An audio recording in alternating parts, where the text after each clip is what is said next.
بسم اللہ الرحمن الرحیم نحمد و نصلی علی رسولہ الکریم اما بعد۔ محترمہ دینی بہنیں، اللہ جل جلالہ و من والہ نے ہم سب کو اس دنیا میں بہت تھوڑے وقت کے لیے بھیجا ہے۔ اللہ سبحانہ تعالیٰ نے انسان کو جب چاہا، جس زمانے میں چاہا، جس خاندان قبیلے میں چاہا، جس جگہ پہ چاہا دنیا میں بھیج دیا۔ جب چاہے گا، جس حال میں چاہے گا، جس وقت چاہے گا دنیا سے واپس بلا لے گا۔ نہ آنا ہماری مرضی کا، نہ دنیا سے جانا ہماری مرضی کا۔ اللہ سبحانہ تعالیٰ کا ہم پر فضل کرم یہ ہوا کہ اللہ سبحانہ تعالیٰ نے سیدنا آدم علیہ السلام سے لے کر قیامت تک آنے والے تمام انسانوں کی روحوں کو بے وقت جمع کر پیدا فرما کر سب سے وعدہ بھی لیا اپنے رب ہونے کا، اور یکے بعد دیگر دنیا میں انسانوں کو اللہ سبحانہ تعالیٰ بھیجتے چلے گئے۔ ہر نبی کے زمانے میں امت کو بھیجا، اور اللہ سبحانہ تعالیٰ نے منتخب روحوں کو، چنی ہوئی، چھانٹی ہوئی، انتخاب کی، سلیکٹ کی روحوں میں ہمارا شمار فرمایا۔ تمام روحوں میں سے اللہ سبحانہ تعالیٰ نے انبیاء علیہ السلام کو منتخب کیا، ان میں سے سید الانبیاء کو منتخب کیا، حضور پاک علیہ السلام کے صحابہ کو منتخب کیا۔ اللہ کے نبی نے فرمایا کہ بنی آدم کے بہترین کرنے میں پیدا کیا گیا، اور آپ علیہ السلام کی صحبت کے لیے بہترین لوگوں کو چنا اور چھانٹا گیا۔ پھر کہ دیگر انبیاء علیہ السلام کے امتیوں کو چنا گیا، اور پھر امام الانبیاء حضور پاک علیہ السلام کی امتیوں کا انتخاب کیا گیا۔ گویا ہمارا انتخاب، ہمارا سلیکشن عالم ارواح میں ہو چکا ہے۔ یہ سعید ہوں گے، یہ بدبخت ہوں گے، کتنے لوگ نامراد ہوں گے، بے ایمان ہوں گے، جہنم کے مستحق ہوں گے، اور کون کس نبی کی امت میں پیدا ہوگا، یہ سارا سلیکشن عالم ارواح میں ہوا۔ اللہ سبحانہ تعالیٰ کا فضل کرم ہوا، بغیر استحقاق کے، بغیر اہلیت کے، بغیر کوئی درخواست کے اللہ سبحانہ تعالیٰ نے ہمیں حضور پاک علیہ السلام کے ساتھ نسبت عطا فرما دی۔ اس نسبت کی ہمیں قدر کرنی ہے۔ جیسے کسی بیٹی کو، کسی بچی کو اللہ سبحانہ تعالیٰ بادشاہ کے گھر جنم دے دے، تو اس لڑکی کا کیا کمال ہے؟ تو اس کا کوئی کمال نہیں ہے۔ اللہ کا فضل ہوا کہ یہ شہزادی بن گئی، پیدا ہوتے ہی کتنی عزت کی مالک بن گئی، کتنی وراثت کی مالک بن گئی، اور اب اس کے ذمہ یہ ہے کہ جس فضل سے، کرم سے اللہ سبحانہ تعالیٰ نے شاہی گھرانے میں پیدا کیا ہے، تو اس نعمت کی قدر کرے، وہ اپنے اندر وہ جوہر، اپنے اندر وہ اخلاق، اپنے اندر وہ صفات پیدا کرے، اور کبھی موقع آ جائے تو پوری حکومت کی باغ دوڑ سنبھالنے کی استعداد بھی پیدا کرے۔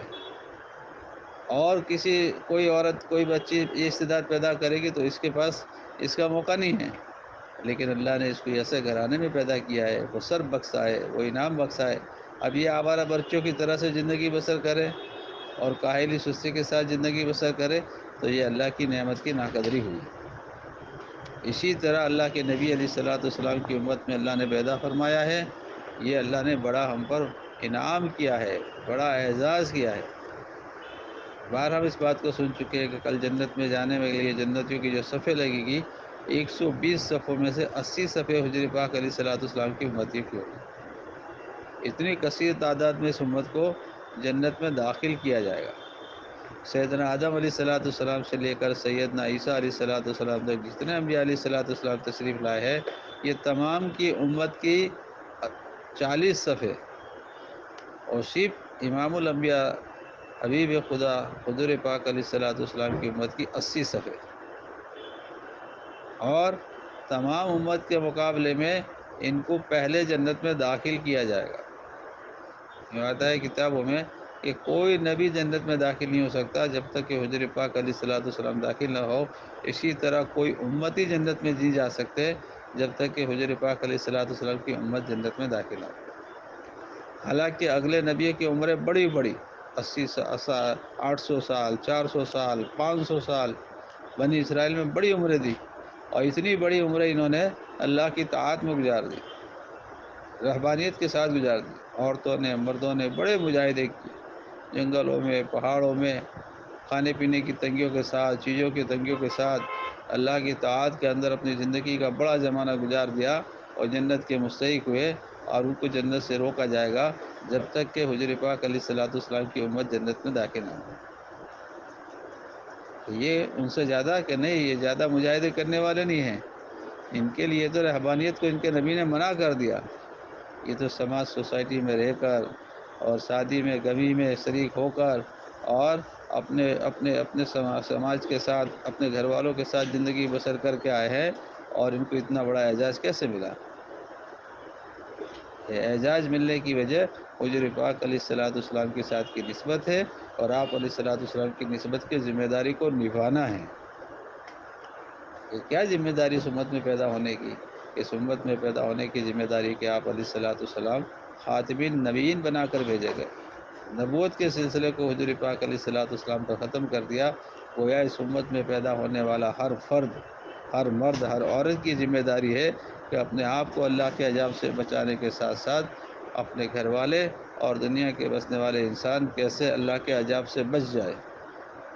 یا ایھا الذین آمنوا قوا انفسکم واہلکم نارا، کہ اپنی ذات کا سب سے پہلا حق کہ ہم اپنے آپ کو اللہ کے عذاب سے بچائیں۔ کہ کیسے بچائیں گے؟ کہ دین سے بچائیں، اپنے آپ کی دینداری کی پوری فکر، اپنے ذات سے اللہ کے حکموں کو پورا کرنا، نبی پاک علیہ الصلوۃ والسلام کے طریقے پہ زندگی بسر کرنا، اپنے دل کے بھیتر سب سے زیادہ محبت اللہ کی، سب سے زیادہ محبت۔ مخلوق کا رشتہ عارضی ہے، خالق کا رشتہ ابدی ہے، اجلی ہے، اجل سے ہے ابد تک رہے گا۔ اور مخلوق کے ساتھ کا رشتہ کہ یہ بعد میں بنا ہے، جلدی فنا ہو جائے گا۔ مثال کے طور پر ہمارے ساتھ اللہ کا رشتہ کہ اللہ ہمارے خالق اور مالک ازل سے ہے، ہماری روح کو اللہ نے بنایا، ہم اللہ کے بندے، اللہ ہمارے رب، الست بربکم، وہیں اللہ نے ہمارا اپنا تعارف کرا دیا، اپنی ابدیت کا ہمیں احساس کرا دیا کہ میں تمہارا رب نہیں ہوں۔ کہ ساری انسانیت اللہ کو رب تسلیم کر کے آئی ہے، تو اللہ کے ساتھ رشتہ عالم اجل سے ہے۔ پھر اللہ سبحانہ تعالیٰ نے انسانوں کے سفر کو شروع کیا، اور پھر اللہ سبحانہ تعالیٰ نے اپنی ترتیب کے اعتبار سے ایک کے بعد دیگر دنیا میں بھیجا ہے۔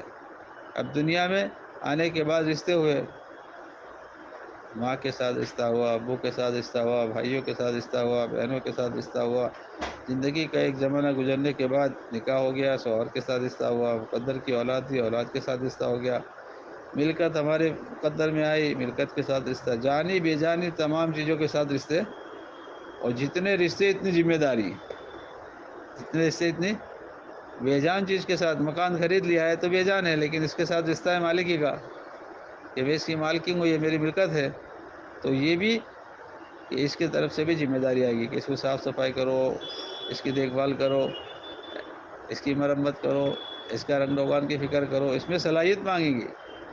خالی کام کرنے والی کے حوالے کر دیا تو کام صحیح نہیں ہوگا، کہ کام سونپنے کے بعد بھی تمہاری صلاحیت اس پہ لگتی ہے، تمہیں فکر کرنا پڑے گا، وقت دینا پڑے گا۔ تو ہر رشتے کی ذمہ داری دنیا میں ہر انسان نبھاتا ہے۔ ماں ہونے کے ناطے کی رشتہ داری بچوں کی طرف سے آئے گی، بیٹی ہونے کے ناطے کی ذمہ داری ماں کی طرف سے آئے گی، بہن ہونے کے ناطے کی رشتہ داری بہن کی طرف سے آئے گی، بیوی ہونے کے ناطے کی رشتہ داری اس کی ذمہ داری شوہر کی طرف سے آئے گی۔ یہ دنیا کی ساری ذمہ داری دنیا کی تقریباً سارے مذہب کی، ساری قوم کی، ساری برادری کی عورتیں، سمجھدار عورتیں نبھاتی ہیں۔ لیکن انسانیت ایک رشتہ بھولی ہوئی تھی، جس کو حضور پاک علیہ الصلوۃ والسلام نے آ کر دوبارہ یاد دہانی کرائی۔ ان تمام رشتوں میں مقدم رشتہ تمہارا اللہ سبحانہ تعالیٰ کی ذات عالی کے ساتھ ہے، کہ تم اللہ کی بندی ہو، اللہ تمہارا رب ہے۔ یہ سارے رشتے موت کے ایک جھٹکے کے ساتھ ختم ہو جائیں گے۔ یہ رشتے عارضی بھی ہے، فانی بھی ہے، فنا ہو جائیں گے، ختم ہو جائیں گے۔ ایک رشتے کے ایک جھٹکے کے ساتھ میں، اب نہ کسی کی بیوی رہی، نہ کسی کی ماں رہی، نہ کسی ملکت کی مالک رہی، ملکت بھی دوسروں کی ہو گئی، وارثوں کی ہو گئی۔ اور باریک مسائل ہیں کہ اب شوہر کے لیے بھی پرائی ہو گئی انتقال کے بعد۔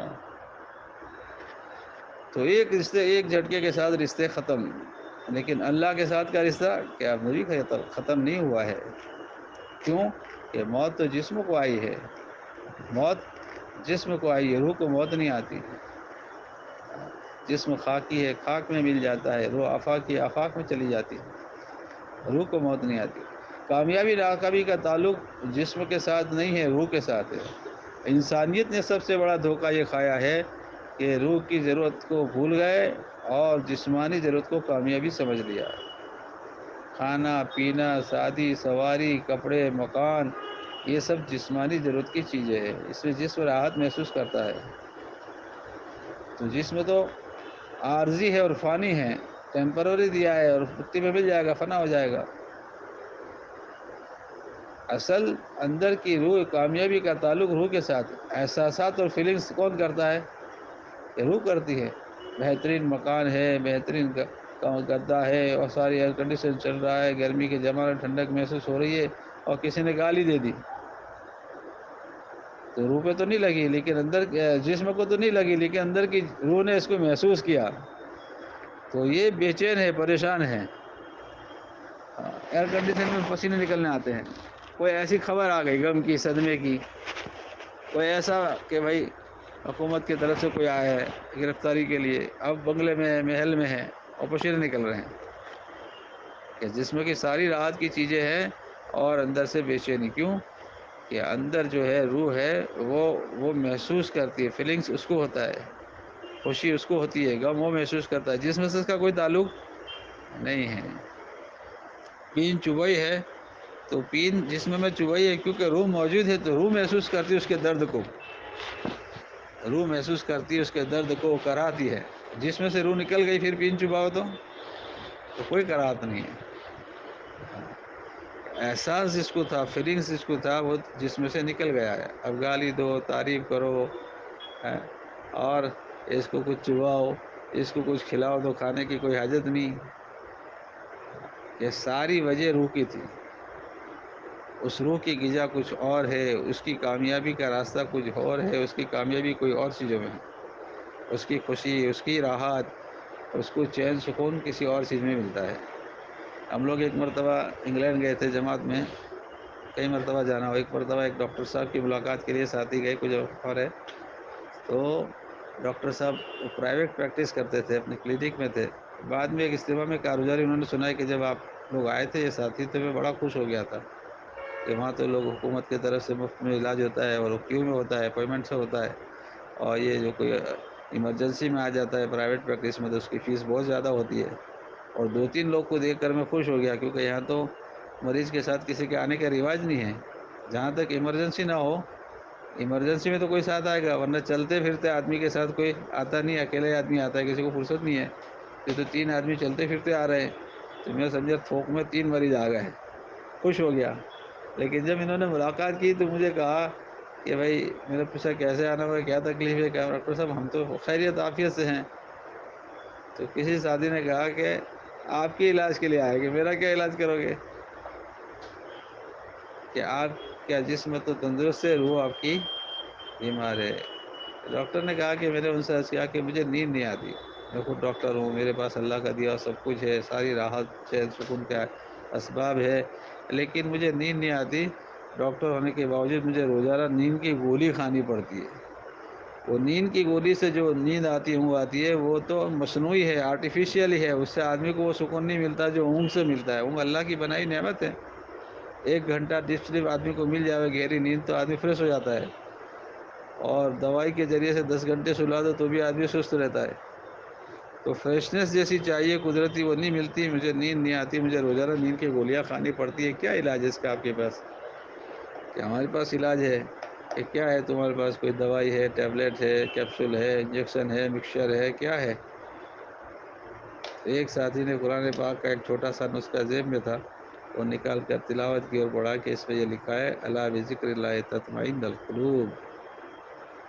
تمہارا دل بے چین ہے، پریشان ہے، اور دلوں کا چین سکون اللہ نے اپنی یاد، اپنی طاعت میں رکھا ہے۔ ذکر کے معنی یہ ہوتا ہے اللہ کی اطاعت کرنا۔ تو کیا کرنا پڑے گا؟ کہ ہم تو دعوت دینے کے لیے آئے، ہماری جماعت قریب کی مسجد میں ٹھہری ہے، گشت اور تعلیم ہو رہی ہے، اس لیے تعلیمی گشت میں آئے ہیں۔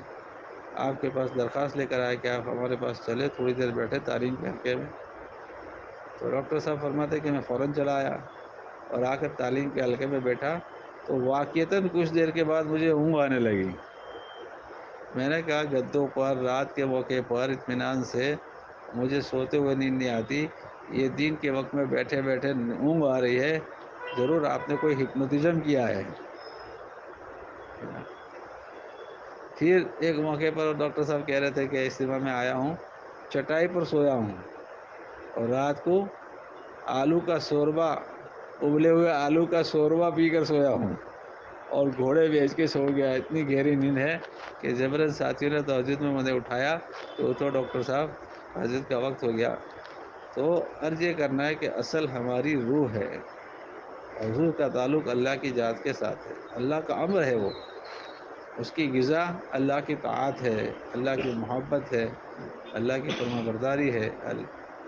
تو اس محنت سے یہ چاہا جاتا ہے کہ دنیا میں ہمارے جن لوگوں کے ساتھ جتنے رشتے کرتے ہیں ان تمام کا تعلق اپنے پیدا کرنے والے خالق اور مالک کے ساتھ مستحکم اور پکا ہو جائے۔ ہم سب کا تعلق تو کچا ہے۔ میں اپنے گھر والوں کو بھی کہتا ہوں، دیکھو ایک موت کا جھٹکا مجھے آ گیا، تمہیں آ گیا تو رشتہ ختم ہمارا رشتہ اتنا کچا ہے گھر والوں کے ساتھ آپس میں۔ اللہ کے ساتھ کا رشتہ کہ کوئی کے ٹوٹنے سے ٹوٹ ہی نہیں سکتا۔ کوئی اللہ کو گالی دے، اللہ کا نافرمان بن جائے تو اللہ کی عبودیت سے نہیں نکل سکتا، وہ اللہ کا بندہ ہے، بندہ ہی رہے گا، اس پہ اللہ کا اختیار ہے۔ اس روح کو اللہ تعالیٰ دوبارہ بڑا جسم دیں گے اور پھر اس کے ساتھ معاملہ کریں گے۔ فَمَن يَعْمَلْ مِثْقَالَ ذَرَّةٍ خَيْرًا يَرَهُ وَمَن يَعْمَلْ مِثْقَالَ ذَرَّةٍ شَرًّا يَرَهُ۔ ذرے کے برابر خیر کی ہے تو اس کا بھی وہ فرمایا کہ مزہ چکھے گا، اور ذرے کے برابر شر و برائی کی ہے تو اس کا خمیازہ بھی بھگتے گا۔ تو ہر ایک کے ساتھ معاملہ ہونے والا ہے۔ تو یہ دعوت و تبلیغ کی مبارک محنت سے چاہا جاتا ہے، یہ ہفتہ واری تعلیم، گھروں کی تعلیم کے ذریعے سے چاہا جاتا ہے کہ پورا معاشرہ اپنے آخرت کے بارے میں فکر مند ہو جائے۔ دنیا میں ہم سب کو وقتی رہنا ہے، گزرنے والا ہر سال، گزرنے والا ہر مہینہ، گزرنے والا ہر ہفتہ، گزرنے والا ہر دن، گزرنے والا ہر گھنٹہ، بلکہ گزرنے والا ہر لمحہ ہم دنیا سے دور آخرت کے قریب ہو رہے، زندگی سے دور موت کے قریب ہو رہے، اپنے گھر سے دور قبر کے گھر کے قریب، ہر پل ہر گھڑی۔ شیخ نے لکھا ہے، غافل تجھے گھڑی یہ دیتی ہے منادی، گردوں نے عمر کی گھڑی ایک اور گھٹا دی۔ گھڑی کے سیکنڈ کاٹے کو آدمی غور سے سنے گا تو وہ اس بات کا اعلان کرتی ہے کہ تیری زندگی کی ایک سیکنڈ میں نے کم کر دی، گھٹا دی، گھٹا دی، گھٹا دی۔ ہم سب چل رہے ہیں اپنی آخرت کی طرف، اپنی موت کی طرف، اپنی قبر کی طرف۔ آج کسی کے گھر میں بچے کی ولادت ہوئی ہے تو پیدائش کے پہلے دن سے اس نے چلنا شروع کیا ہے، کہاں جا رہے ہیں؟ اس کا ڈیسٹینیشن قبر ہے۔ آج نہیں، 100 سال کے بعد میرا بیٹا میری بیٹی قبر کے گڑھے میں جائیں گے۔ یہ رہنے کی جگہ اللہ نے اس کو بنایا ہی نہیں ہے، تو گزرگاہ ہے۔ اور دنیا میں کوئی جینا کے لیے آیا ہی نہیں، ہر ایک کو مرنے کے لیے اللہ نے بھیجا ہے۔ کل نفس ذائقۃ الموت، ہر نفس کو ہر جاندار کو موت کا مزہ چکھنا ہے، مرنے کے لیے ہی بھیجے ہیں۔ عقل مندی کا تقاضا یہ ہے کہ ہر دنیا میں آنے والا آدمی اپنے مرنے کی تیاری کرے، جہاں جانا اس کی تیاری کرتے ہیں، عمرے میں جانا ہے، حج میں جانا ہے، کتنے دن پہلے تیاری کرتے ہیں۔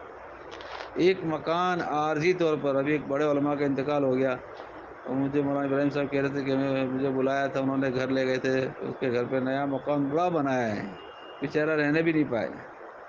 سالہ سال کی تمنا، محنتیں، کوششیں اور زندگی بھر کا اندوختہ لگا کر ایک رہنے کے لیے مکان تعمیر کیا، اور اللہ کے وہاں فیصلہ کچھ اور تھا، چل ویسے دنیا سے۔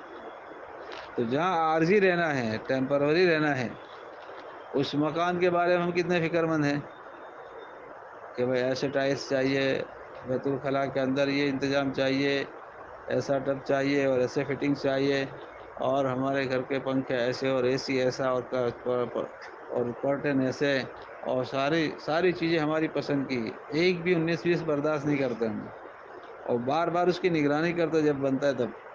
ہاں، کوئی چیز ناپسند کی نہ ہو جائے۔ کہا کتنے دن ہو گئے؟ سال، 2 سال، 10 سال، 20 سال، 30 سال، 40 سال، 50 سال، پھر تو چھوڑ کے جانا ہی جانا ہے۔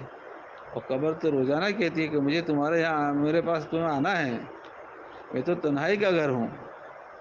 اپنے گھر میں تنہائی میں آپ کو وحشت ہوتی ہے، تو میں تو ہمیشہ کے لیے تنہا میرے پاس رہنا پڑے گا، تو یہاں وحشت کا دور کرنے کا سامان، اپنی انس کا سامان لے کر آنا۔ لائٹ چلی جاتی ہے رات کے وقت میں تو بے چینی ہوتی ہے، گھر میں پریشانی ہوتی ہے، اندھیرے میں جی گھبراتا ہے۔ تو میں تو ہمیشہ کا اندھیرے کا گھر ہوں، میرے پاس اجالے کا سامان لے کر آنا۔ ہاں، میرے یہاں تو کیڑوں مکوڑے ہے، گھر میں تھوڑا سا کوئی چھپکلی نکل آئی، کوئی چوئی اندر نکل آیا تو گھبرا جاتے ہیں۔ ہاں، تو وہ تو کہتی ہے میں تو کیڑوں مکوڑوں کا گھر ہوں، اپنی حفاظت کا سامان لے کر آئی ہو۔ اور جو مکان بنتا ہے اس میں ہم اپنی حفاظت کا، اپنی آسانی کا، اپنی سہولت کا، کہ مچھر بھی ہمارے گھر میں نہ آوے اس کے لیے ماسکیٹو نیٹ لگاؤ، ہاں، چور نہ آ جاوے اس کے لیے بھی انتظام کرتے ہیں۔ کوئی ناپسندیدہ واقعہ نہ پیش آوے کہ بھائی اب تو سی سی ٹی وی کیمرے لگاؤ۔ ہاں، تو جتنے ہم اپنے گھر کے انتظامات کرتے ہیں، ایسے قبر میں بھی ہم سب کو جانا ہے، الگ الگ سب کو جانا ہے۔ میرے بیٹے کو بھی جانا ہے، بیٹی کو بھی جانا ہے، ابا کو بھی جانا ہے، شوہر کو بھی جانا ہے، بھائی کو بھی جانا ہے۔ اس طرح ہر ایک کی ہم فکر کرتے ہیں، ہر ایک کی محبت ہمارے دل میں ہے، ہر ایک کی صحت ہم چاہتے ہیں، کوئی بیمار پڑے ہمیں پسند نہیں ہے، ہر ایک کو وقت پہ کھانا ملے، ہر ایک کو وقت پہ چائے ملے، یہ ہماری چاہت ہے، محبت کا تقاضا ہے ہماری، کہ میرے بیٹے کو اس کی مرضی کا کھانا ملے، شوہر کو اس کی مرضی کا کھانا ملے، ان کو راحت آرام ملے، ان کو کوئی پریشانی نہ ہو۔ جو چاہت ہماری دنیا میں ان کے بارے میں ہے، یہی چاہت ہماری ان کے بارے میں آخرت کی بھی ہونی چاہیے، کہ ان کی قبر جنت کا باغ بن جاوے۔ یہ ہم سے جدا ہو کے ایک نہ ایک دن جائیں گے، قبر میں تنہائی میں جائیں گے، جب یہ جاوے قبر اس کا استقبال کرے، جنت کا بچھونا بچھا دیا جاوے، راحت آرام کا سامان ان کے لیے ہو جاوے، ان سے کہا جائے تمہیں کوئی بات کا خوف اور گھبراہٹ نہیں ہے، اب اطمینان کی نیند قیامت تک سوتے رہو، تمہارا وہ ٹھکانہ ہے جو ہمیشہ رہنا ہے، اور جنت کا باغ روزانہ دکھایا جاتا ہے۔ یہ معاملہ گھر کے ہر فرد کے ساتھ ہو، یہ سوچ کے ساتھ اپنے گھر میں ایک محنت کرنا، ایک ذہن سازی کرنا، یہ ہم سب کی محبت کا بھی تقاضا ہے، حضور پاک علیہ الصلوۃ والسلام کی امت میں پیدا ہونے کا بھی تقاضا ہے، اور عقل مندی کا بھی تقاضا ہے۔ صحابیہ عورتوں نے یہی کیا،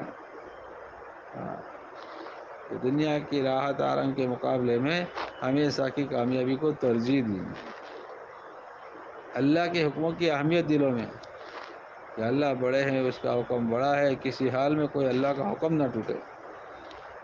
اب سوچیں، تنگی کے شروع کے زمانے میں ایک صحابی روزے پہ روزہ رکھ رہے ہیں، افطار کے لیے کوئی چیز میسر نہیں آ رہی، حضور پاک علیہ الصلوۃ والسلام نے ان کو دیکھ لیا تو آپ نے محسوس کیا، تو آپ نے پہلے اپنے گھروں میں آدمی بھیجا تحقیق کے لیے، پتہ چلا کہ گھر میں کوئی چیز نہیں ہے، تنگی کا زمانہ ہے سارے گھروں میں، تو آپ نے مجمع میں تذکیر کی، کوئی ساتھی ہے جو ہمارے دوست کو اپنا مہمان بنائے، ایک دن کا ہمارے ساتھی کو لے جائے۔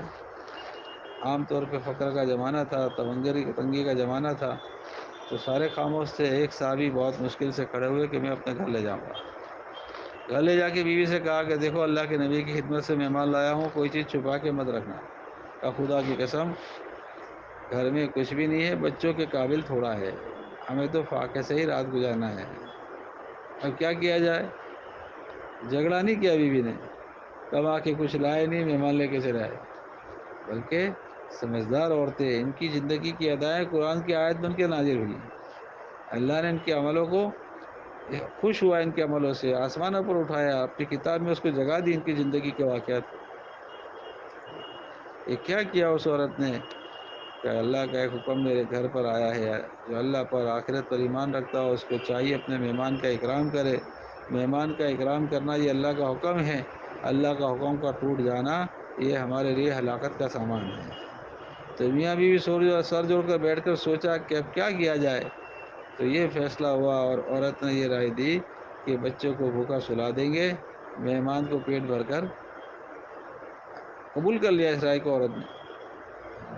اب سوچیے آپ، ایک ماں کے دل میں اپنے معصوم بچوں کو کتنی ممتا محبت ہوتی، ایک ایسے مرد کو جس کو جانتی پہچانتی نہیں، کوئی رشتہ داری کا مسئلہ ہوتا، سسرال کا مسئلہ ہوتا، میکے کا مسئلہ ہوتا تو اور بات تھی، لیکن جس کو جانتی پہچانتی نہیں، انجانے آدمی کو لے کر شوہر آ گیا ہے، لیکن کہ اللہ کا حکم اس کے ساتھ منسلک ہو چکا ہے، اب آدمی کو نہیں دیکھا جائے گا، اللہ کے حکم کو دیکھا جائے گا، کہ اللہ کا یہ حکم ہے کہ جو اللہ پر آخرت پر ایمان رکھتا ہے اس کو چاہیے اپنے مہمان کا اکرام کرے، اور اکرام کرنے کے لیے ہماری حالت یہ ہے کہ معصوم بچوں کو سوکھا بھوکا سلانا پڑے گا، تو معصوم بچوں کے بھوکے سونے میں کوئی ہلاکت ناکامی نہیں ہے، اللہ کے حکم کے ٹوٹنے میں ناکامی ہے۔ تو دل پر بوجھ برداشت کر کر کتنا بوجھ پڑا ہوگا معصوم بچوں کو بھوکے سلانے میں، لیکن اللہ کے حکموں کی عظمت وہ تھی کہ معصوم بچوں کو بھوکا سلا دیا اور مہمان کو پیٹ بھر کر کھلا دیا، ہیلے سے بہانے سے چراغ کو گل کر دیا اور مہمان کو کھلا دیا۔ اللہ سبحانہ تعالیٰ نے ان عملوں کو آسمانوں پر اٹھایا۔ حضور پاک علیہ الصلوۃ والسلام کو جبریل علیہ الصلوۃ والسلام کے واسطے سے خبر پہنچائی۔ جبریل علیہ الصلوۃ والسلام نے آپ علیہ الصلوۃ والسلام کو یہ خبر دی۔ جب ان کے شوہر فجر کی نماز کے لیے اللہ کے نبی کی خدمت میں حاضر ہوئے، حضور پاک علیہ الصلوۃ والسلام نے تبسم فرمایا، مسکرائے، اسمائل دی اور کہا کہ رات کا اپنے مہمان کے ساتھ کیا برتاؤ اللہ سبحانہ تعالیٰ کو بہت حسون انفسکم ولو کان خصاصہ۔ یہ قرآن کی آیت نازل ہوئی، ان کی شان میں قرآن کی آیت لے کر آ جائے۔ جبریل علیہ الصلوۃ والسلام ترجیح دیتے ہیں دوسرے کو چاہے خود آکے سے ہو۔ ایثار، اس کو کہتے ہیں ایثار۔ تو صحابہ کرام نے اللہ کے حکموں کو پورا کیا ہے ایثار کے ساتھ، دین کی خدمت کی ہے ایثار کے ساتھ۔ اس لیے ہمارے بڑے کہتے ہیں کہ ہماری زندگی میں انصاف آوے۔ انصاف کہتے ہیں جو اپنے لیے پسند کرو دوسرے کے لیے پسند کرو، اور پھر اس کام کرتے کرتے ہماری زندگی میں احسان کی صفت آوے۔ احسان کرنا، دن برجے جھکتا دو، ان اللہ یحب المحسنین، اللہ تعالیٰ احسان کرنے والوں سے محبت کرتے ہیں۔ دوسرے پر احسان کرو، احسان کی صفت اللہ کو بہت پسند ہے۔ اور اس سے آگے ایثار، کہ اپنی ضرورت کو قربان کر کے دوسروں کی ضرورت کو پورا کر دو۔ یہ آخرت کی بڑی کمائی کرنے والے لوگ، مالدار لوگ کہتے ہیں کہ بڑے پیسے والے بڑے مالدار ہے، تو آخرت میں مالدار کون ہے؟ کہ زندگی میں یہ اچھی خوبیاں صفات ہیں، یہ صفات والے آخرت میں مالدار ہے۔ تو اللہ تعالیٰ نے ہمیں دنیا میں ایک موقع دیا ہے موت تک کا، موت کب آئے گی ہم میں سے کسی کو پتہ نہیں۔ کیا بھروسہ زندگانی کا، آدمی بلبلا ہے پانی کا، کب پھٹ جاوے نہیں کہہ سکتے۔ اس لیے اس مبارک محنت سے چاہا جاتا ہے کہ ہر عورت ہر مرد اپنے بارے میں فکر مند ہو، اپنے گھر کے بارے میں فکر مند ہو۔ دنیا میں رہنا ہے، کھانا پینا ہے، کاروبار تجارت کرنا ہے، لیکن ہمارا مقصد ہماری آخرت ہو، قبر ہمارے سامنے ہو۔ کوئی عمل 24 گھنٹے میں ایسا نہ ہو جو اس سے قبر میں آگ لگے۔ دنیا بازار ہے، حدیث کے خلاصے میں آتا ہے کہ دنیا بازار ہے۔ جیسے صبح ہوتے ہی بازار لگتے ہیں نا، تو بازار میں منڈی میں شروع ہو جاتی ہے تجارت۔ بہت سے لوگ کما کے شام کو جاتے ہیں اور کچھ لوگ گھاٹا کھا کے جاتے ہیں۔ تجارت بھی کی اور کیا ہوا؟ نقصان ہوا۔ ایک صاحب ملے تھے ہمیں، یوں کہتے تھے 50,000 کے آلو میں 1.5 لاکھ کا نقصان ہوا۔ میں نے کہا میری تو سمجھ میں نہیں آیا، 50,000 کے آلو پھینک دیتا تو 1.5 لاکھ کا نقصان کیسے ہوتا؟ 50,000 کے خریدے، نقصان کتنا؟ 1.5 لاکھ کا۔ میں نے کہا اتنا نقصان کیسے ہو گیا تیرا؟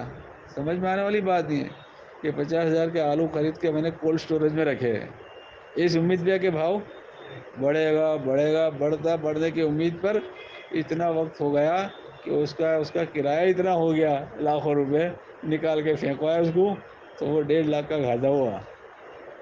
تو دنیا کی تجارت ایسی ہے کہ بعضے لوگ کماتے، بعضے تجارت کر کے گھاٹے میں جاتے ہیں۔ ایسے ہی صبح ہوتی ہے اور جب روزانہ دنیا کی زندگی شروع ہوتی ہے تو شام ہوتے ہوتے بعضے مرد بعضے عورتیں آخرت کو کما لیتے ہیں، اثار سے، قربانی سے، جیسے اس میں صحابی کا واقعہ میں نے سنایا، احسان سے، انصاف سے، کہ ہماری زبان سے، ہمارے ہاتھ سے کسی کو کوئی تکلیف، مومن وہ جس کی زبان سے، جس کے ہاتھ سے کسی کو تکلیف، حفاظت کی اپنی پورے دن کی، کہ میرا زبان سے کوئی ایسا جملہ نہ نکلے، میرے ہاتھے سے کوئی ایسا عمل نہ ہو جاوے، میرا مال کوئی ایسی جگہ خرچ نہ ہو جاوے، اللہ کی کوئی نافرمانی نہ ہو جاوے، حضور کے طریقے کے خلاف کچھ کام نہ ہو جاوے۔ چوکنا پنی کے ساتھ دن گزارا ہے، آخرت کی کمائی کر لی۔ اور ایک کا دن گزرا ہے جس میں جی چاہت کے ساتھ نہ اللہ کے حکموں کی قدر ہے، نہ نبی کے طریقوں کی قدر ہے، اور جی کی چاہت کے ساتھ دن گزار دیا ہے۔ یہ دن تو گزر گیا، زندگی کا ایک جو کوٹا دیا تھا اللہ نے، اس میں سے ایک دن گزر گیا، اور یہ دن فرمایا کرکٹ کھیلتے نا کہ لمیٹڈ اوور ہے، میڈن نکل گئی، کچھ رن نہیں بنے تو پریشان ہے، ہاں یہ لمیٹڈ ملی ہے، یہ کرنا ہے۔ تو ایسے ہی زندگی کا مثال ہے، بچوں کو کرکٹ کھیلنے والوں کو مثال دیتا ہوں کہ زندگی کے دن محدود ملے ہیں، لمیٹڈ ملے ہیں۔ آخرت کی تیاری کے بغیر جو گزر گئے ہیں وہ آدمی کو کل خون کے آنسو رلائیں گے۔ موقع تھا، کرنے کا تھا، ہاتھ سے اللہ نے صحت دی. حدیث پاک میں آتا ہے دو نعمتیں ایسی ہیں، اللہ کے نبی علیہ الصلوۃ والسلام نے ارشاد فرمایا دو نعمتیں ایسی ہے جس میں کل قیامت کے دن کھوٹ کھانے والے زیادہ، نفع کمانے والے کم.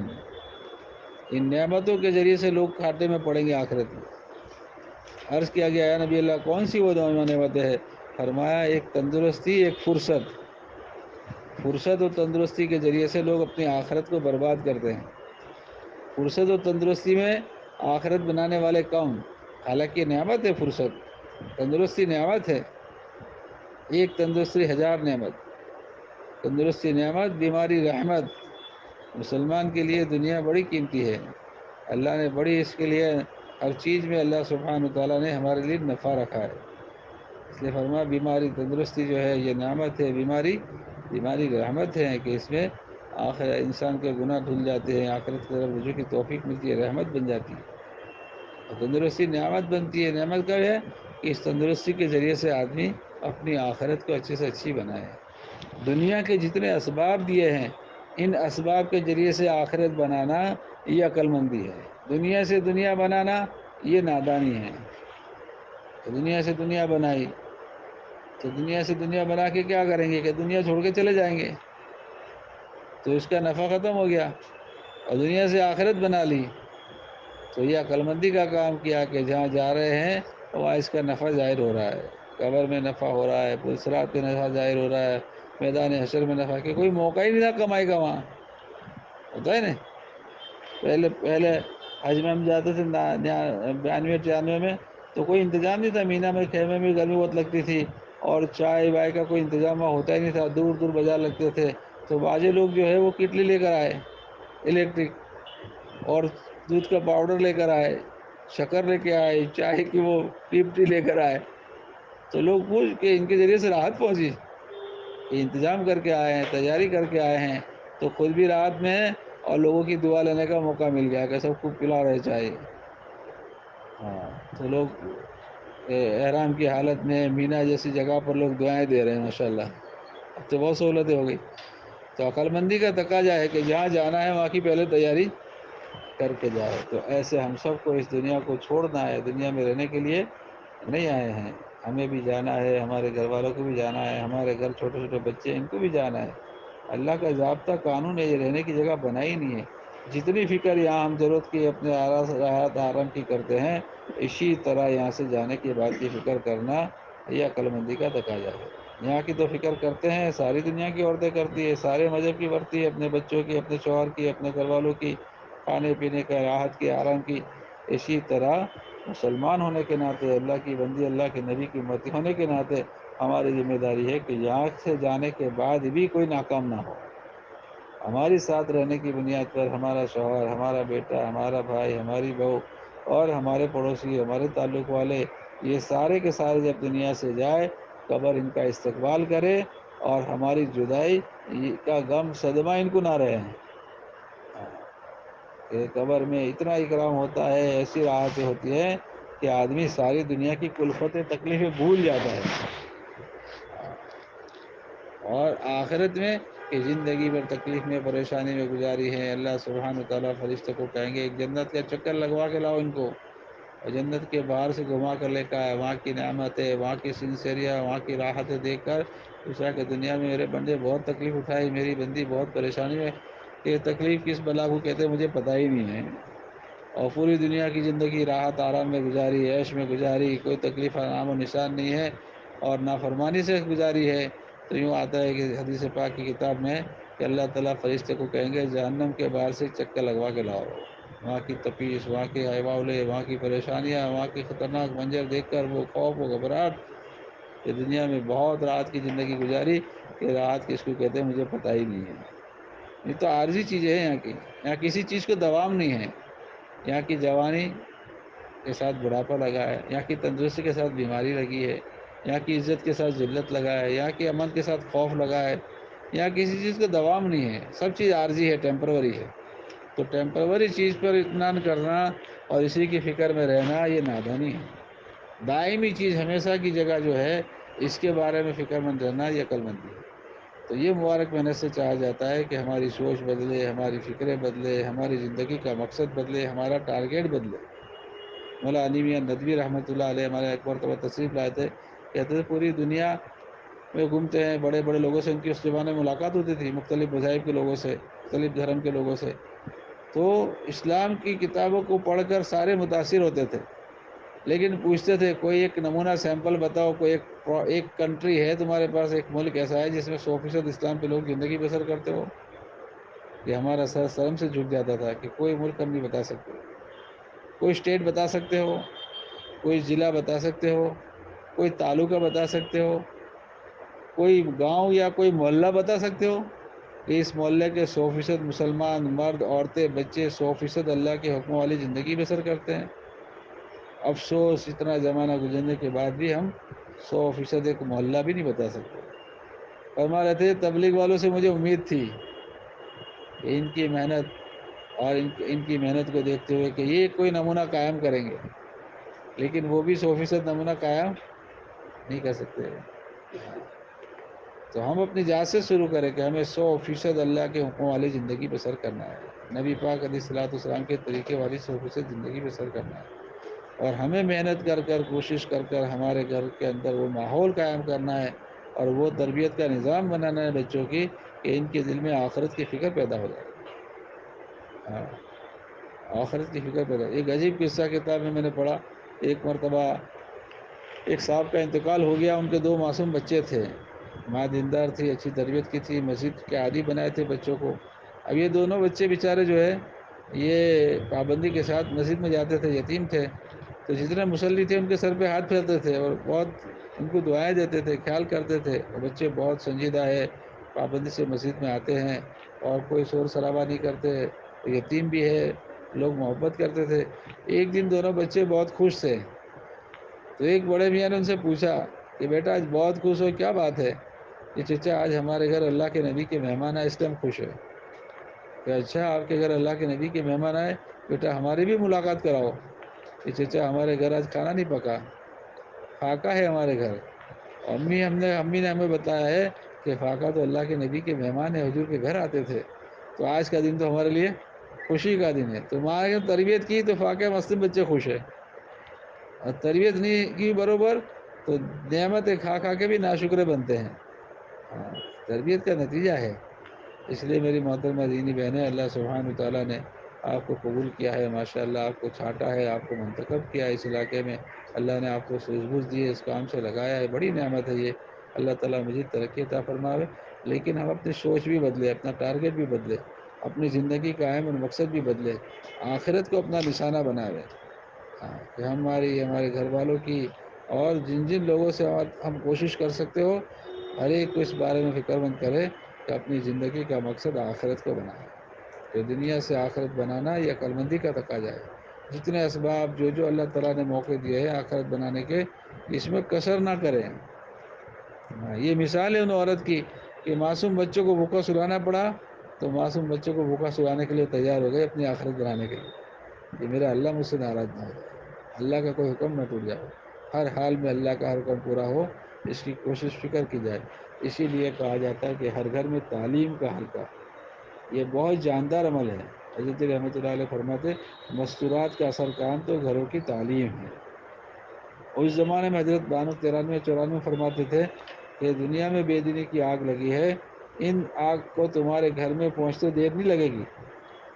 جن سوراخوں کے ذریعے سے بے دینی کی آگ گھروں میں پہنچتی ہے، ان تمام سوراخوں کے بند کرنے کا راستہ فضائل کی تعلیم ہے، فضائل کی تعلیم۔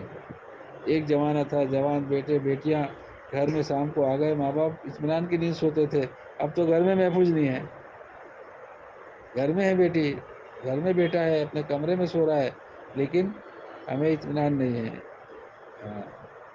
کس گندگی میں ملوث ہو جاوے، کس اللہ کی نافرمانی میں ملوث ہو جاوے، ایسے اسباب پیدا ہو، اتنی بے دینی گھر تک پہنچ گئی ہے۔ تو کوئی قانون، کوئی ضابطہ اور کوئی اصول اس کو نہیں بچا سکتا ہے سوائے اس کو آخرت کی فکر، اللہ کی محبت، اللہ کے نبی کی محبت، اللہ کا ڈر، یہی اس کو آخرت کے فرمائے کہ نافرمانی سے بچا سکتا ہے۔ تو اس لیے کہا کہ کتاب کی تعلیم کے اندر وہ اثر ہے۔ کہ یہ زندگی بدلتی ہے. اس لیے پوری دنیا کا باطل طاقت ڈری ہوئی ہے، باطل طاقت اس سے ڈری ہوئی ہے. پوری دنیا میں انہوں نے سروے کیا، اور جو انقلاب برپا ہوا ہے پوری دنیا کے اندر، یوروپ کے اتنے گندے ماحول کے اندر اور ایسے بے حیائی کے ماحول کے اندر بچوں کی زندگی میں حجاب آ رہا ہے، اور نوجوان بچے کرتا پاجامہ امامے کے ساتھ میں ان معاشرے سے متاثر ہوئے، گندے لباس سے متاثر ہوئے ان کے معاشرے میں اس انداز میں چل پھر رہے ہیں، یونیورسٹی میں جا رہے ہیں. ہاں، تو کیسے جا رہے ہیں، کیسے ہوا؟ تو انہوں نے سروے کر کے پتہ لگا کہ یہ جو ہوا ہے یہ فضائل اعمال کی تعلیم کا اس میں بڑا حصہ ہے. حضرت شیخ رحمۃ اللہ علیہ نے حضرت الیاس صاحب رحمۃ اللہ علیہ کے حکم سے لکھی ہیں. اللہ کے اس قلندر بندے نے جس کے وہاں اللہ سبحانہ تعالیٰ نے اس کی محنت کو اللہ تعالیٰ نے قبول فرمایا، تو اللہ کی قبولیت کے ساتھ اس کتاب کو اللہ سبحانہ تعالیٰ نے اپنے بارگاہ میں قبول فرما کر پوری دنیا کے موجودہ زمانے کے انسانوں کی ہدایت کا اس کو سامان بنایا. زکریا رحمۃ اللہ نے بڑی قربانی کے ساتھ قرآن حدیث کی تقریباً 80 سے زیادہ کتابوں کو نچوڑ کر امت کی اصلاح کا پورا مواد دے دیا. بزرگوں کی زندگی کے حالات اور قرآن کی روشنی، حدیث کی روشنی میں پورے دن کی پوری رہبری، ایمان، نماز، روزہ، حج اور زکوٰۃ. ایک آدمی دنیا میں بہت ساری جگہ ایسی ہے، آئسولیٹ جگہ ہیں، اور کوئی دین بتانے والا نہیں، کوئی علماء رہبری کرنے والا نہیں. ایسے علاقوں میں اس کتاب کے ذریعے سے لوگ 100% دین پہ چل رہے ہیں، زندگیاں بدل رہی. اچھا ایمان اچھا ہے، مضبوط، نماز جاندار پڑھ رہے، روزہ اچھا رکھ رہے، زکوٰۃ پوری دے رہے، حج اچھا کر رہے ہیں، پورے اسلام ارکان کی پوری رہبری. اس لیے کوشش کی گئی پوری دنیا کی باطل طاقتوں کے ذریعے سے کہ اس محنت کے اندر وہ نصاب بدلے اس کا، ایسی کتاب آئے جس میں پورا دین نہ ہو، پورا دین نہ ہو. نہ روزہ ہے، نہ زکوٰۃ ہے، نہ حج ہے، تو پورے دین کے اوپر اللہ کے وعدے ہیں. ادھورے دن کے ساتھ اللہ کے وعدے. باطل طاقت چاہتی کہ مسلمان زندگی بسر کرے ادھورے دین کے ساتھ. وہ اسلام بدلوانا نہیں چاہتے کہ تم اسلام چھوڑ کر مذہب غیر مذہب اختیار کرو، وہ چاہتے پکے مسلمان نہ رہے. ہاں، تو پکے مسلمان نہیں رہے کہ ادھورے دین پہ چلے گا تو پکا مسلمان کیسے رہے گا؟ تو یہ ہمارے بڑوں کی فکر ہے کہ ہر گھر میں تعلیم زندہ ہو، پابندی کے ساتھ تعلیم ہو.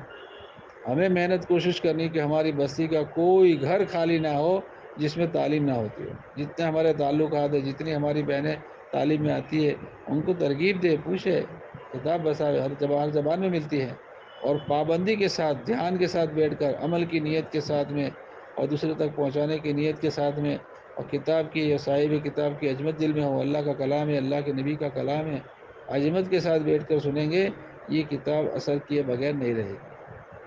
ایکسرے نکلتا ہے نا، جیسے کہ کون سی بیماری، ایم آر آئی نکالا اور ایکس رے نکالا تو پتہ چلا جسم میں کیا کیا بیماری ہے. ایسے تعلیم کے حلقے میں بیٹھ کر آدمی کا ایکس رے نکلتا ہے کہ اس کے اندر کیا کیا برائی ہے. کتنے سال کی میں نے حج نہیں دی، زکوٰۃ نہیں دی، کتنی نمازیں میری قضا ہوئی ہے، اور میں نے روزے نہیں رکھے، روزہ کیسا اچھا رکھنا چاہیے. روزہ ٹوٹ بھی جاتا ہے، روزہ پھٹ بھی جاتا ہے، غیبت سے اور چغلی سے اور غلط دیکھنے سے روزہ پھٹ جاتا ہے، اس کے اثرات ختم ہو جاتے ہیں. تو اچھا روزہ رکھنا، بزرگوں کے رمضان کیسے گزرے، پوری مکمل رہبری ہے، معاملات کی، معاشرت کی، اخلاق کی. کسی نے احسان کیا تو کیسا بدلا دیا لوگوں نے. کہ میں نے وہ تھوڑا سا ایک دعوت کر دی تنگی کے زمانے میں جنگلوں میں، تو اس کے بدلے میں کتنی ہزار بکریاں دے دی. یہ قصے کہانی ایسے نہیں لکھے ہیں، اس میں تربیت ہے کہ لوگوں پر اپنے احسان کا کیسا بدلہ چکایا آپ لوگوں نے. ہاں، تو ہم اتنا نہیں تو کم سے کم جتنا احسان کیا اتنا تو بدلا چکا ہے. یہ تربیت کا سامان ہے، یہ پسند نہیں ہے، باطل طاقتوں کو یہ پسند نہیں ہے. تو یہ چاہتی ہے کہ یہ مسلمان کی زندگی خوبیوں والی نہ بنے، تاکہ ان کی زندگی سے لوگ متاثر نہ ہو، اللہ ان سے راضی نہ ہو. تو ہمیں کوشش کرنا ہے کہ ہر گھر میں تعلیم زندہ ہو جائے، پابندی کے ساتھ، اہتمام کے ساتھ تعلیم ہو. ہم نہ ہو تو ابھی گھر میں تعلیم کا سلسلہ جاری رہے، ایسا نظام بنائے. باہر جاتے تو ہم گھر میں خیر خبر لیتے نا کہ بیٹا کیا ہوا، کیا پکایا، کیسا ہوا، خیریت سے ہو. تو بیٹا تعلیم ہوئی کہ نہیں یہ بھی پوچھو، کس نے پڑھی تعلیم، کیا پڑھا بیٹا. کہ امی آج تو تعلیم نہیں ہوئی. کہ بیٹا کیوں تعلیم نہیں ہوئی؟ کہ مہمان آئے تھے. کہ مہمان آئے تھے بیٹا کھانا نہیں پکایا. کھانا پکایا، روز جتنا پکایا زیادہ کہ زیادہ پکایا، روز جیسا پکایا اچھا کہ ویرائٹیاں بنائی. کہ مہمان کے آنے پہ کھانا زیادہ بھی بنا، اچھا بھی بنا. مہمان کے آنے پہ تعلیم زیادہ بھی ہوتی، اچھی ہوتی. ہاں کہ مہمان ہمارے گھر سے کھا پی کے جاوے، مہمان ہمارے گھر سے روحانی غذا بھی لے کر جاوے، یہ ہماری آخرت کی کمائی ہے۔ تو کوشش کی جائے کہ ہماری بستی کے کوئی گھر ایسا نہ چھوٹے جس میں تعلیم کتاب کی نہ ہوتی ہو، یہ اصل ہے۔ اس کے ذریعے سے اللہ کے ایک نیک بندوں کے دل پر اللہ نے اس بات کو کھولا ہے کہ جتنی فرمایا کہ بے دینی کے آگ گھروں میں آنے کو شراک ہے سب کے ان۔ ہم لوگ انگلینڈ میں تھے، ایک مرتبہ ایک نوجوان بچے نے چلہ لگایا، پڑوس کے ملک کے رہنے والا تھا، آ کے وہ رونے لگا، کیا ہوا بیٹا؟ کہ اب میں وقت لگا کے آیا ہوں، میرے گھر میں گیا، میری اماں کا میری بہنوں کا لباس دیکھ کر مجھے رونا آتا ہے، کیا کروں میں؟ یہ کچھ نہیں کرنا، تعلیم شروع کر۔ تعلیم شروع کری تو آیا کہ بھائی وہ تو ڈانٹتے مجھے، آرتھوڈوکس دیتے ہیں کہ بھائی تم ان کے ساتھ اخلاق سے برترا رہے، ان کا اکرام کرتا رہے۔ میری بہنوں نے کمرے کے اندر میوزک سسٹم لگایا ہے، وہ ڈانس کرتے ہیں، میرے سے برداشت نہیں ہوتا، یہ برداشت کرو تم، ان کو کچھ مت کہو، بلکہ ان کے ساتھ اچھا معاملہ کرو، ان کا اکرام کرو، ان کی برائی پر مت ٹوکو، لیکن تعلیم پابندی سے کرو، چاہے یہ نہ سنے دیواروں کو سناؤ۔ پھر کچھ وقت کے بعد میں آیا اور خوش ہو گیا، کیا ہوا کہ میں تعلیم کرتا رہا، مجھے ڈانٹتے رہے تو میں تو حدیث پڑھتا ہوں، میں کوئی غلط کام تو کرتا نہیں ہوں، یہ تو نہیں چھوڑوں گا میں، دوسرا سب تو وہ کروں گا میں۔ تو ماں ایک دن بیٹھ گئی، ماں بیٹھ گئی سر پہ دوپٹہ ڈال کے، تو بہنوں کو بھی بلا لیا، بہنوں کو بھی بٹھایا ماں نے زبردستی، اور کچھ دن تک یہ سلسلہ چلتا رہا۔ تو اللہ کے نبی علیہ الصلوۃ والسلام کا نور ہے کلام کا، اللہ کے کلام کا نور ہے، اور میں دعائیں بھی کرتا رہا، صلاۃ الحاجت بھی پڑھتا رہا، صدقہ بھی دیتا رہا، فکر مند تھا بچہ۔ تو اس کی دعا صدقے صلاۃ الحاجت کے طفیل میں اللہ نے ان کو بٹھایا، اس تعلیم کی برکت سے اس نے آگے کہا کہ وہ سارا میوزک سسٹم میری بہنوں نے توڑ پھوڑ کر ڈسٹ بن میں پھینک دیا، اب میری بہن بھی برقع پہنتی ہے، میری ماں بھی برقع پہنتی ہے۔ ایسے ہزاروں کارگزاریاں ہیں، اس تعلیم کے ذریعے سے انقلاب برپا ہوا ہے۔ تو درخواست آپ سے ہیں، آپ کو موقع ملے، 6 روزہ جماعت میں آپ جاتے ہیں، آپ عشرے کے لیے جاتے ہیں، چلے کے لیے جاتے ہیں، جہاں بھی جائے کوشش کرے کہ زیادہ سے زیادہ گھروں میں مسلمانوں کی تعلیم کا حلقہ زندہ ہو، اپنی بستی میں بھی اس بات کی کوشش کرے کہ تعلیم کا حلقہ زندہ ہو، تاکہ ہر گھر میں آخرت کی فکر والا ماحول پیدا ہو، ہر گھر کے ہر فرد کو اللہ سے محبت ہو جائے، اللہ کے نبی کے طریقوں سے محبت ہو جائے، اپنی زندگی کا مقصد سامنے رکھ کے زندگی بسر کرنے والے بنے، صرف دنیا ہی کے اندر الجھ نہ جائے کہ صبح سے شام تک کھانے کی پینے کی اور دنیا کی فکروں کے ساتھ صبح ہوتی ہے شام ہوتی ہے، ایسی زندگی بسر ہوتی ہے۔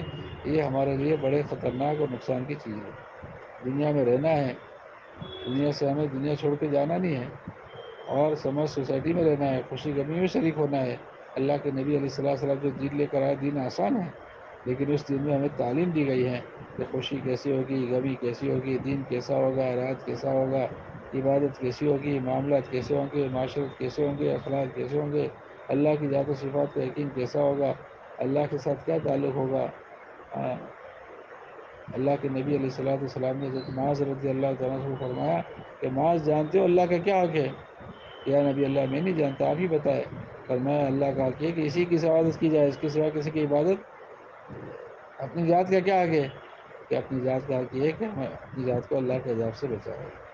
تو میری محترمہ دینی بہنیں، اللہ سبحانہ تعالیٰ کا احسان ہوا، فضل ہوا، کرم ہوا، حضور کی امت میں بھی پیدا فرمایا، حضور کے بعد کوئی نبی نہیں آنے والا، لہٰذا اس امت میں پیدا ہونے کے ناطے ہمارے ذمے ہیں، اسی بنیاد پر ہمیں جنت میں اول داخلہ ملے گا۔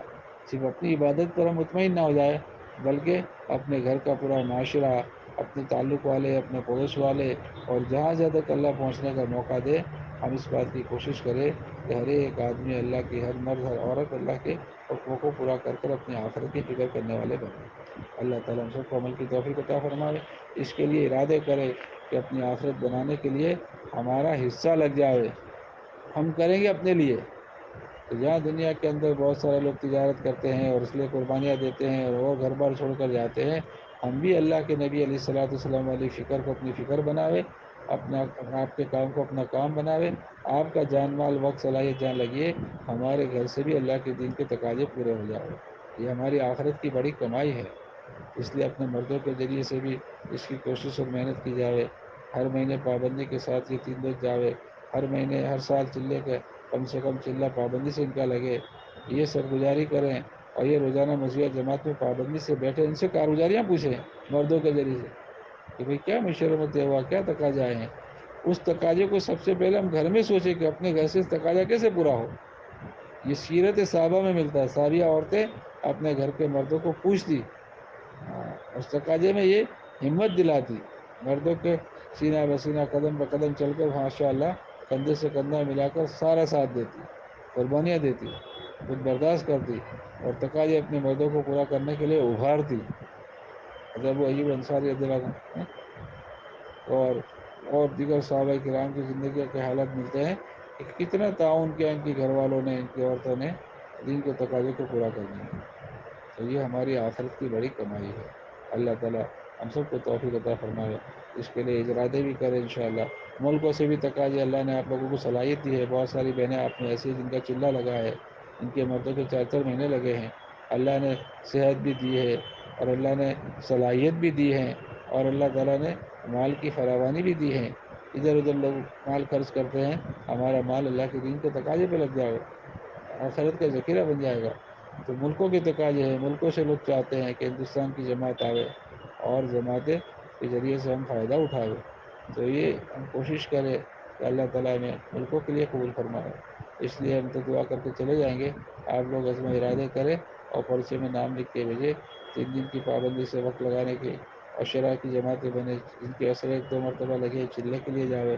جن بہنوں کا چلہ لگا ہے وہ ارادے کرے کہ انشاءاللہ ہم ملکوں کے تقاضے پہ جائیں گے. اس کے لیے پہلے ارادہ کرے، پھر صلاۃ الحاجت پڑھے، اللہ سے دعا مانگے. جو رکاوٹیں پریشانی اللہ سے کہیں. محرم تیار نہیں ہو رہے، طبیعت کا کوئی مسئلہ ہے، بچوں کا کوئی مسئلہ ہے، جتنے پریشانی تو ہوگی. دنیا تو پریشانی کی جگہ ہے. دنیا راحت آرام کے لیے اللہ نے بنائی نہیں ہے. یہ تو ابتلا آزمائش کی جگہ ہے اور آزمائش کے بغیر ترقی نہیں ہوتی. جو آزمائش کے اندر ہمت کے ساتھ میں نیک کام کرے گا اللہ تعالیٰ اس کو ترقی دیں گے. پہلے درجے میں پڑھتے ہیں، دوسرے کلاس میں آئے تو امتحان دے کر آئے ہیں. دوسرے سے تیسرے میں جانا ہے تو بغیر امتحان کے جائیں گے تو امتحان ہوگا. جس سطح کا اس سطح کا امتحان. اوپر گئے ہیں آئی آئی ٹی میں تو اس سطح کا امتحان ہے. سائنس سبجیکٹ لیا تو اس سطح کا امتحان ہے اور نیچے کے درجے نیچے کا امتحان ہے. سادہ ہے، ہلکا ہے. تو جس سطح کی ہماری استعداد ہے اللہ ہمیں جانتے ہیں، اس سطح کی آزمائش بھی اللہ لیتے ہیں. اس سے نہ ڈریں بلکہ پریشانی رکاوٹیں ہیں اس سے اللہ سے دعائیں کریں، مدد مانگے، صلاۃ الحاجت پڑھیں اور پھر ہمت کریں اللہ کے بھروسے پہ. تو اللہ سبحانہ تعالیٰ آگے ترقی بھی دیں گے اور اللہ تعالیٰ ہم سے کام بھی لیں گے. اللہ تعالیٰ ہم سب کو دنیا کی زندگی بھی خوشگوار نصیب فرمائے اور آخرت بھی ہم سب کی بھلی سے بھلی بنا دے. سبحان اللہ و بحمدہ، سبحانک اللہم و بحمدک، نشہد ان لا الہ الا انت، نستغفرک و نتوب الیک.